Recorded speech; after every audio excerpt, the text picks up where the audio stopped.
আমার মরণ আমার বন্দেগী, আমার জীবন আমার মরণ আমার ইয়া ইলাহি ইয়া ইলাহি কবুল করো আমার বন্দেগী,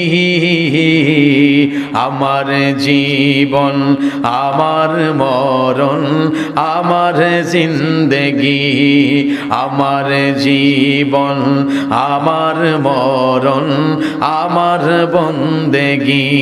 আমি যে প্রভু অতি অসহায় নিরাশ রয় দুর্বল, নিরাশ রয় দুর্বল, তুমি শুধুই পারই দিতে শক্তি ও সম্বল, শক্তি ও সম্বল। তাই দয়াময়, তাই দয়াময় করো আমায় দিনের অনুরাগী, আমার জীবন আমার মরণ আমার বন্দেগী, আমার জীবন। আওয়াজ করে বলবেন কার জন্যে?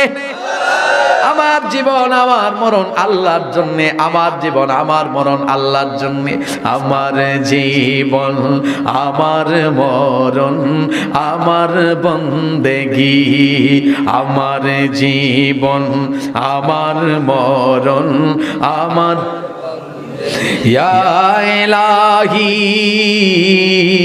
ইয়া ইলাহি কবুল করো আমার বন্দেগী, আমার জীবন আমার মরণ আমার জিন্দেগি, আমার জীবন আমার মরণ আমার বন্দেগী। আমি যে প্রভু অতি অসহায় নিরাশ রয় দুর্বল, নিরাশ রয় দুর্বল, তুমি শুধুই পারই দিতে শক্তি ও সম্বল, শক্তি ও সম্বল। তাই দয়াময়, তাই দয়াময় করো আমায় দিনের অনুরাগী, আমার জীবন আমার মরণ আমার বন্দেগী, আমার জীবন আমার মরণ। জীবনের শুরু থেকে শেষ পর্যন্ত প্রত্যেকটা কাজ আল্লাহর জন্য হবে। আল্লাহকে বুঝায় দেওয়ার নাম হলো আমার জীবন আমার মরণ আল্লাহর জন্য। এমনকি মরাটাও যেন হয় আল্লাহর নামের উপরে, এই কামনা করাটাই হলো আল্লাহর জন্য জীবন ও মরণ। আক্ষেপে কলিজা ফেটে যায় বর্তমান চলমান সময়ে কিছু মানুষ এটার উপরে, ক্ষমতার উপরে, ব্যক্তির উপরে এমন প্রভাব ফেলে দিয়েছে, তারা ব্যক্তিকে খুশি করার জন্যে, ক্ষমতাটা ধরে রাখার জন্যে, গদিটা ধরে রাখার জন্যে জোর গলায় আওয়াজ দিয়া কয় কালিমার দরকার নাই, এই স্লোগানটা দিয়া যেন মরণ হয়। বলে না বলে না? আল্লাহ আমাদেরকে মাফ করেন, আল্লাহ হেদায়েত করেন, বলেন আমিন। একজন বেনামাজি মানুষ, বেপর্দা মানুষ, বেরোজগারি মানুষ, বেহায়াপনা করে ঘুরে বেড়ায়, নেক কাজ তেমন করতে পারে না, এই মানুষটাও চায় মরণের সময় যেন কালিমা জবানে উচ্চারণ হয়ে যাক। একজন মুসলমানের সর্বশেষ আশা থাকে জীবনে যাই কিছু করি আর না করি কালিমা পড়া যেন মরণ হয়ে যায়। মুহতারাম হাজিরিন, আপনার আমার রব বলেন ইন্নাল্লাযীনা ক্বালু রাব্বুনাল্লাহ সুম্মা ইসতাকামু তাতানাজ্জালু আলাইহিমুল মালায়েকা আল্লা তাখাফু ওয়া লা তাহজানু ওয়া আবশিরু বিল জান্নাতিল্লাতী কুনতুম তুআদুন। তরজমাটা করে শেষ করি নাকি? তরজমাটা মুহতারাম হাজিরিন, রব্বে কাবা বলেন যারা আমাকে রব মেনেছে এবং ইস্তেকামাত রয়েছে, ইস্তেকামাতের ব্যাখ্যা পুরোপুরি দেওয়া সম্ভব না, যদ্দুর দিলাম আলহামদুলিল্লাহ। এবার আমার মাওলা বলেন তাতানাজ্জালু আলাইহিমুল মালাইকা, আমার মাওলা তাদের কাছে ফেরেশতা নাজিল করেন। জোরে কোন সুবহানাল্লাহ। আল্লাহ ফেরেশতা নাজিল করেন কোথায়, কখন, কিভাবে, কেন ফেরেশতা আসে, অনেক বিশদ বিস্তৃত ব্যাখ্যা, যতটুকু না বললেই না। আমার মাওলা রব্বুল আলামিন বান্দার দেখভালের জন্য ফেরেশতা নাজিল করেন, দুনিয়ার ভালো মন্দ দেখার জন্য ফেরেশতা নাজিল হয়, বান্দার রিজিক আদান প্রদানের জন্য ফেরেশতা আছে, বান্দার ভালো কাজগুলো আল্লাহ পর্যন্ত পৌঁছায় দেওয়ার ফেরেশতা আছে, বান্দার ভালো আমলগুলো আল্লাহ পর্যন্ত পৌঁছায় দেওয়ার ফেরেশতা আছে, বান্দার বদ আমলগুলো আল্লাহ পর্যন্ত পৌঁছায় দেওয়ার ফেরেশতা আছে। পাশাপাশি কিরামান কাতিবিনা ইয়ালামুনা মা তাফআলুন, দুই কান্দে দুই ফেরেশতা আছে না নাই? এভাবেই আল্লাহ তাআলা জমিনে বান্দার ভালো মন্দ দেখার জন্য ফেরেশতা নাজিল করেন। এটা এক নাম্বার অর্থ। দুই নাম্বার ব্যাখ্যা হলো রব্বে কাবা ফেরেশতা নাজিল করবেন মরণের সময়। আল্লাহ রাব্বুল আলামিন মরার সময় ফেরেশতা নাজিল করবেন। অনেক অনেক ব্যাখ্যা, উদাহরণ, বান্দার কাছে ফেরেশতা আসবে, এই ফেরেশতা বান্দার পানি আনয়নের দায়িত্বে আছে, পানি এনে দেয় এই ফেরেশতা। বান্দার কাছে আয়েশা বলবে, মালিকের কাছে বলবে, মালিক আমি দুনিয়া ঘুরলাম, এ বান্দার এক ফোঁটা পানি তার রিজিকে পাই নাই, এই ফেরেশতা তার খাবার দাবার আনার মাধ্যম আছে, আনার জন্য কাজে নিয়োজিত। বান্দাও এই ফেরেশতাও মালিকের কাছে বলবে, ওগো মালিক এ বান্দার খাবারের জন্য এক টুকরা রিজিক দুনিয়ার জমিনে পাই নাই। এভাবে এগুলা জেনারেল ওয়াজ, আপনারা সবাই জানেন। এভাবে ফেরেশতা আসবে, এই জায়গায় মাওলা ফেরেশতা নাজিল করলেন। মুহতারাম হাজিরিন, ফাইনাল মরণের আগে রব্বি কাবা ওয়াদ যখন আল্লাহ যখন ওয়ার্ডার করবেন, ইজা জাআ আজালুহুম লা ইস্তাখিরুনা সাআতান ওয়া লা ইস্তাকদিমুন, এক সেকেন্ড আগেও হবে না, এক সেকেন্ড পরেও হবে না। আমার মাওলার ফেরেশতা আজরাইল আলাইহিস সালাম সামনে দাঁড়ায়া যাবে।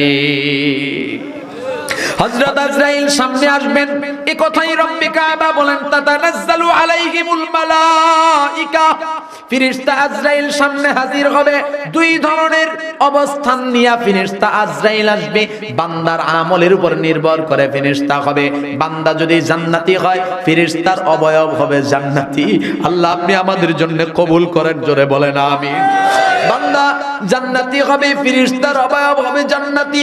রব্বে কাবা ডেকে বলবেন, ফেরেশতা বান্দা আমল করিয়া নাজাত কি বলে জান্নাত কামাই করেছে, ঠান্ডা পানি দিয়ে ওযু করেছে, নামাজ কাজা যায় নাই, নামাজ বাদ যায় নাই, পর্দা পুশিদা থেকে কখনোই গাফেল ছিল না, হারাম খায় নাই, কষ্ট মুজাহাদা করিয়া জমিনে চলেছে। দুনিয়ার মানুষ রাজাকার আল বদর আর শামস কত কিছু বলিয়া গালি দেওয়ার পরেও পয়গম্বরের কলিজায় বেলেট লাগায় নাই। এরা ফেরেশতা এত কষ্ট মুজাহাদা করিয়া বান্দা যে জান্নাতটা কামাই করেছে, ও জান্নাত না দেখায়া বান্দার মরণ কিন্তু দিও না। হযরত আজরাইল আলাইহিস সালাম স্বপ্নের মতো জান্নাতটা সামনে ধরবেন, বান্দা জান্নাত দেখবে, কিন্তু বান্দার রূহটা কবজ হইতে চাইবে না, বের হইতে চাইবে না। ফেরেশতা আজরাইল বলবে, মালিক আপনার বান্দা তো আসতে চায় না। রব্বে কাবা বলবেন, জান্নাতের ভিতর থেকে একটা সাদা গোলাপ নিয়ে ধরো।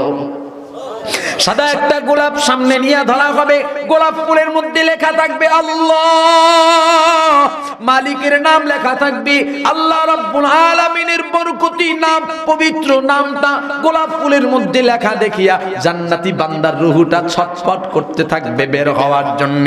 হাদিস শরীফে আছে, আপনার আমার নবী বলেন, জান্নাতি বান্দা বান্দির রূহটা কেমনে কবজ হবে জানোনি?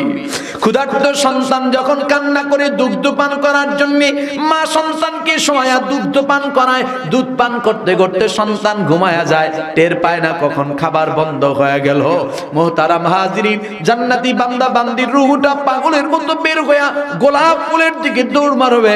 ওরকম সন্তানের মতো, সন্তান যেমন টের পায় না, জান্নাতি বান্দা বান্দিও টের পাবে না। আল্লাহ আমাদের জন্য কবুল করেন, বলেন আমিন। মুহতারাম হাজিরিন, এবার রব্বুল আলামিনের দ্বিতীয় অপশন।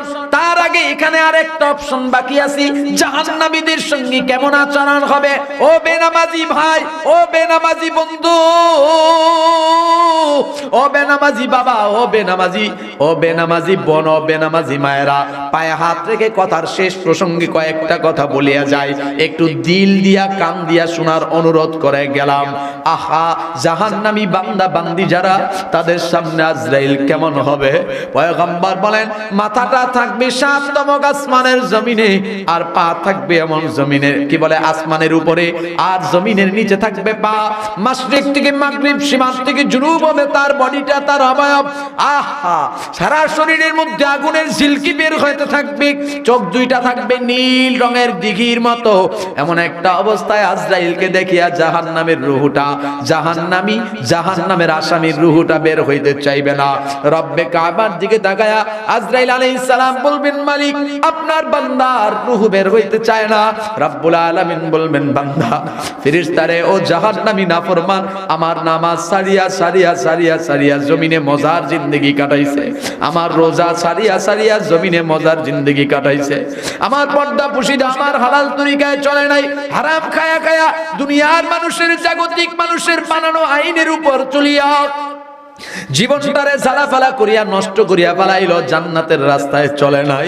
আজরাইল, আজকে আমি এই নাফরমানের যে নাফরমানি করিয়া যে জাহান্নাম কামাই করলো, আমার নাজ নিয়ামত ভোগ করিয়া যে নাফরমান জাহান্নাম কামাই করলো, ওই নাফরমানকে জাহান্নামটা না দেখায় মরণ দিও না। হযরত আজরাইল আলাইহিস সালাম তখন স্বপ্নের মতো জাহান্নামটা দেখায়া দিবে। ওই জাহান্নামী নারী আর পুরুষ স্বপ্নের মতো জাহান্নামটা দেখতে পাইবে।